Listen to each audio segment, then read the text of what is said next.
গোলাঘাট জিলাৰ পূব শিক্ষাখণ্ডৰ অন্তৰ্গত চৰাইমাৰী হাইস্কুলত ইংৰাজী 22 আৰু 23 আগষ্টত প্ৰথম ৰাষ্ট্ৰীয় মহাকাশ দিৱস উপলক্ষে বিভিন্ন অনুষ্ঠান আয়োজন কৰা হৈছে।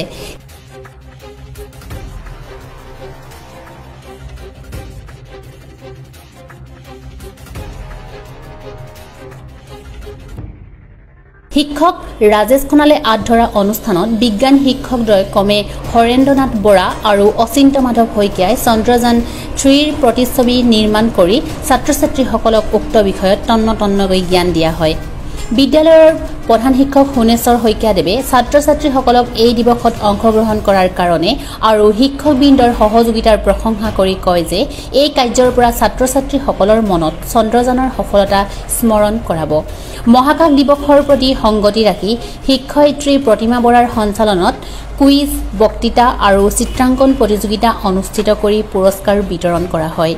ইয়াত শিক্ষকবৃন্দৰ হৈ ৰূপেশ্বৰ বৰা, ওম প্ৰকাশ, অঞ্জনা দত্ত, মৃদুল বৰা, গজেন ৰাণা, আফাজুদ্দিন আহমেদ, টিপেশ্বৰ হাছদা, দেৱেন বৰুৱা আৰু তিনিওজন কৰ্মচাৰীৰ সহযোগিতা আছিল। যি আমাৰ 22 আৰু 23 আগষ্ট তাৰিখ যি আমাৰ ভাৰতীয় মহাকাশ দিৱস হিচাপে পালন কৰিবলৈ আমাৰ ভাৰত চৰকাৰে নিৰ্দেশ দিছিলে। সেই নিৰ্দেশ মৰ্মে আমি চৰাইমাৰী উচ্চ মাধ্যমিক বিদ্যালয়ৰ আমি চন্দ্ৰযান 3ৰ ৰকেট আমি এখন প্ৰস্তুত কৰিলোঁ ছাত্ৰ-ছাত্ৰী আৰু আমাৰ শিক্ষকৰ সহযোগত।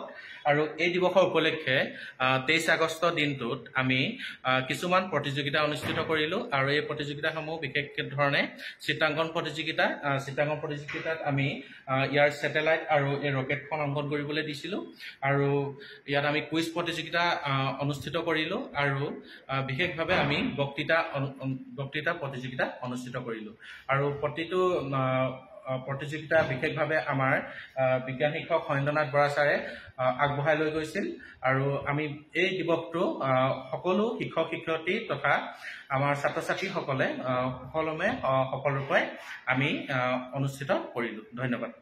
News desk report, the north east times.